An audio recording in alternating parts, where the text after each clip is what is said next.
পবিত্র ঈদুল আজহার বাকি আর মাত্র কিছুদিন। ঈদ ঘিরে এরই মধ্যে ব্যস্ততা বেড়েছে চট্টগ্রামের পশুর খামারগুলোতে। ভালো দামের আশায় নিজের শখের গরুগুলোকে আকর্ষণীয় করে তুলতে ব্যস্ত খামারিরা। লাল গরু চট্টগ্রামের মানুষের কাছে কোরবানিতে প্রথম পছন্দ। রেড চিটাগং ক্যাটেল নামের চট্টগ্রামের বিশেষ জাতের এই গরুকে অষ্টমুখী লাল গরু বলে থাকেন অনেকে। মাঝারি আকার, সুদর্শন ও সতেজ হওয়ায় চাহিদার শীর্ষে থাকে চট্টগ্রামের আদি জাতের এই লাল গরু।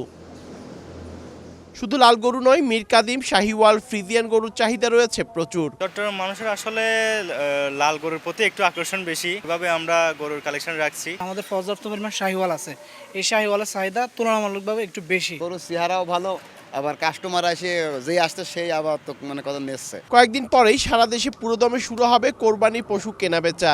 এখন খামারগুলোতে চলছে কোরবানি পশুর বাড়তি পরিচর্যা। গরুগুলোকে সম্পূর্ণ দেশীয় পদ্ধতিতে লালন পালন করা হয়েছে। গোসল করানো হয় প্রায় প্রতিদিনই। প্রতিনিয়ত পশুর থাকার জায়গা পরিষ্কার রাখা হয়। প্রতিদিন 2 বেলা প্রাকৃতিক খাদ্য, ভুট্টা, খৈল, কাঁচা ঘাস, গমের ভুসি ও খড় খাওয়ানো হয়। স্টেরয়েড মুক্ত প্রাকৃতিক খাবারে পশু উৎপাদনের কথা জানান জেলা প্রাণী সম্পদ কর্মকর্তা।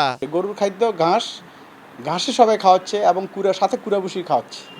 ওখানে ভাত, জাউ, স্টেরয়েড ট্যাবলেট এরকম কোনো কেউ খাওয়াচ্ছে না। চট্টগ্রামে কোরবানি পশুর চাহিদা প্রায় 9 লাখ। পার্থপ্রতিম বিশ্বাস, সময় সংবাদ, চট্টগ্রাম।